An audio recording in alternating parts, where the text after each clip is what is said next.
Once again, my name is Beatrice Edu. Thank you very much for joining us. It's that time of the year where the change in weather patterns contributes significantly to the worrying trend of meningitis cases recorded in the country.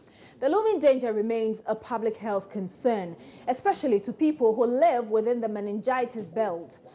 The three regions of the north and Bono Ahafo are the most prone areas. Between December 2015 to April 2016, a total of 93 lives were lost to meningitis in different parts of the country.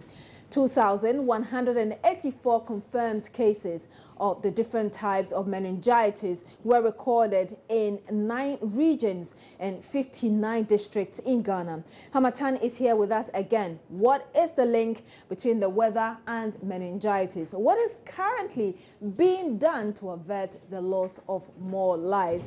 We will be getting some answers and some education on this subject.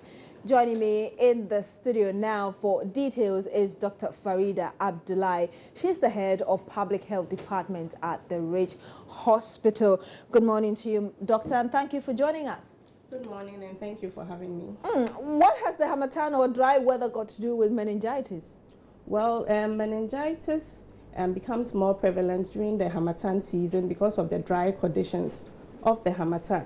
So what happens is that because your throat is dry, there are cracks that happen in it, that occur in it, and then the organism that causes meningitis can then go into the bloodstream to cause the infection. And what is septicemia? Septicemia is when you have bacteria that cause disease invading the bloodstream and multiplying in it to cause disease. So that's what septicemia is. You've spoken briefly about the meningitis, but what really causes it? Well, meningitis can be caused by different things. It's an infection of the covering of the brain and then the spinal cord. So it's a protective cover.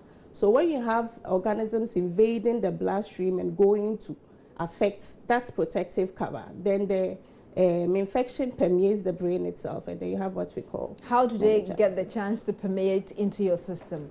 Well, what they do is that once the organisms get into your bloodstream, they are able to overcome the body's defense mechanism and multiply.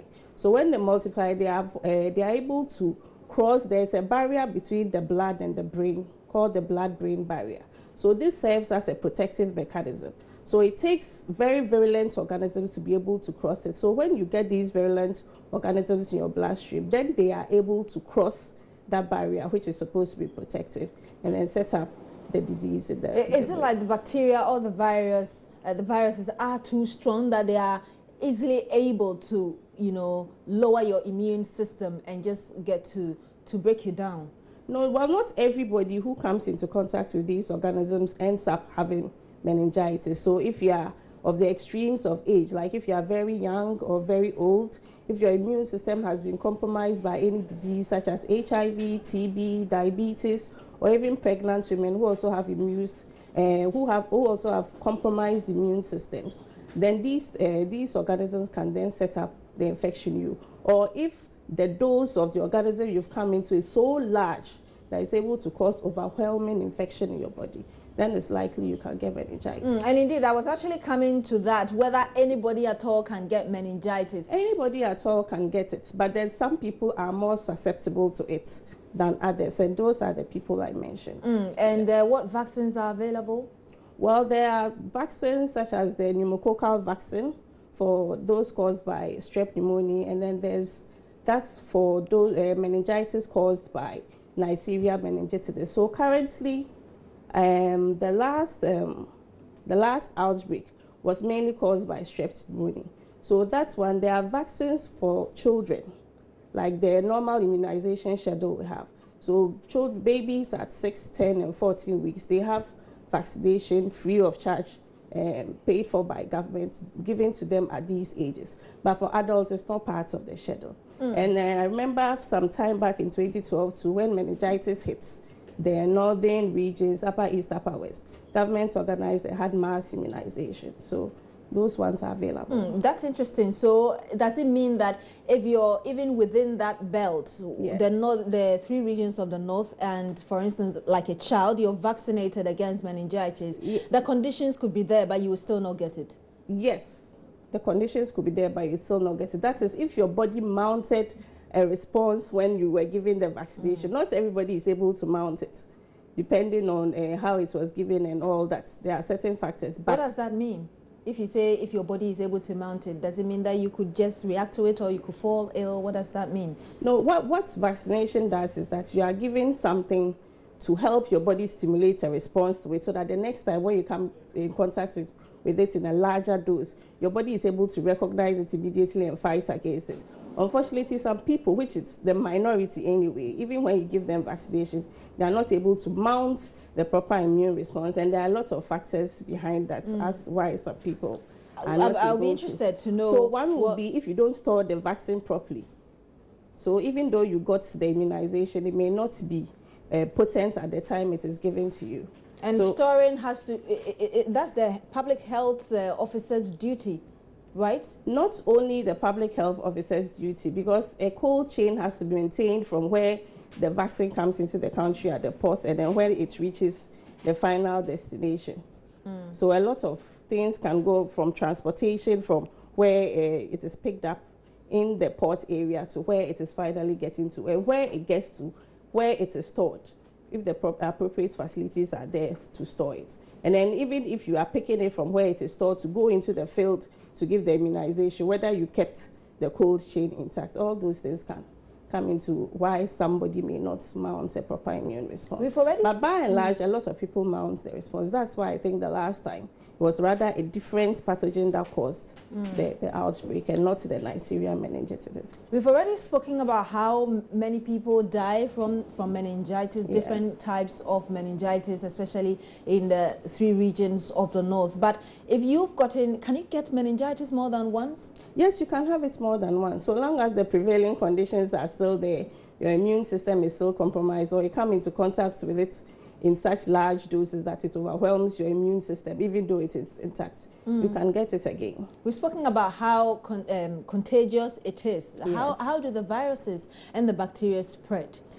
Through coughing and sneezing. Somebody who has the infection or is carrying it, because you can carry it without actually show the infection. So if you cough or sneeze without covering your mouth or nose, you dispel aerosols into the environment. So someone who comes into contact with this inhales it into their respiratory system, and if there are cracks or anything in there, it can go into the bloodstream and then move up to the blood-brain barrier and then cross it. So for instance, if I have a relative who has meningitis, what kind of relationship should we have to ensure that I don't get it? Yes, you can still maintain your normal cordial relationship with a relative who has it. Just have to encourage the person to cover the mouth and nose when coughing or sneezing with tissue or handkerchief. If you don't have it, the best thing to do is to cough into your elbow, not into your hand, because into your hand, you come and touch this table, you touch the door, and the next thing you're also going to touch it.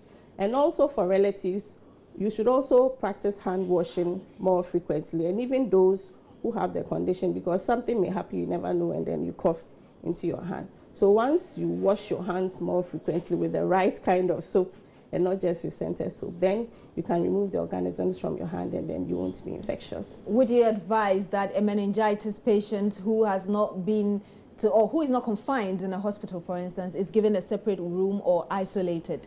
Once you have meningitis, you'll be admitted because it can be fatal within days.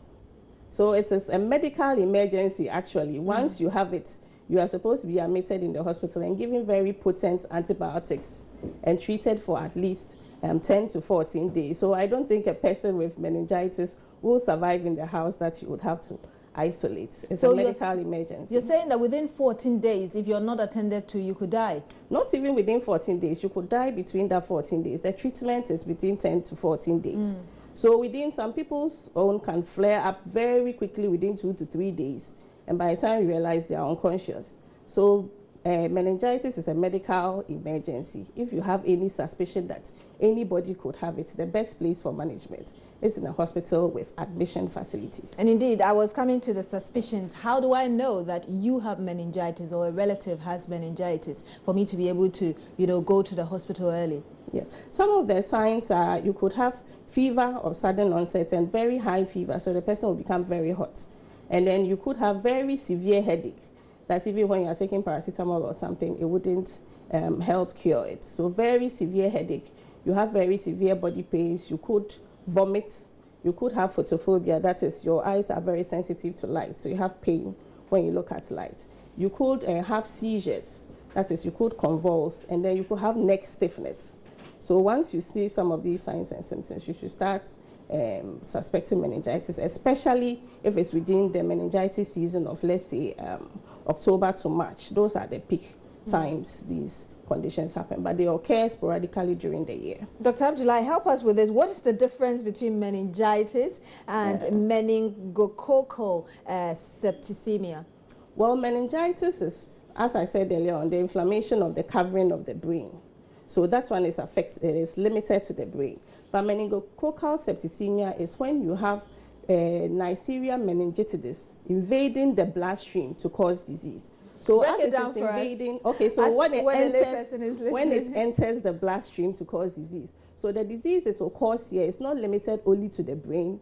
It can affect the kidney, it can affect your heart, it can affect so many organs in your body. So it's a generalized illness. It's not only something that is limited to the brain. That's what, compared to meningitis, which is limited to the brain. And of course, this is also the season for meningitis. Yes, we are Is there still any in the special season. education ongoing for especially those in the 3 regions of the north and say Bono-Ahafo region, because we mentioned Bono-Ahafo region as well? Yes, I believe that in most health facilities, talks about prevention and recognizing meningitis is part of the health education talks given at all OPDs before the day's work starts. So you see that most health facilities have a list of topics, and then they look at the seasons and then the time diseases occur most, and then they pick those topics. So usually during the meningitis period, most health facilities have meningitis as one of the health talks, and then there are Ghana Health Service posters pasted everywhere warning people about meningitis and the signs and symptoms. Last year to this year would not be the first time we are having people dying. Yes. What is it we are not doing right, which, you know, leads to people dying almost every year? Well, for me, I think one of the things is people generally don't report to health facilities early. When they become febrile, the first thing they think of is malaria.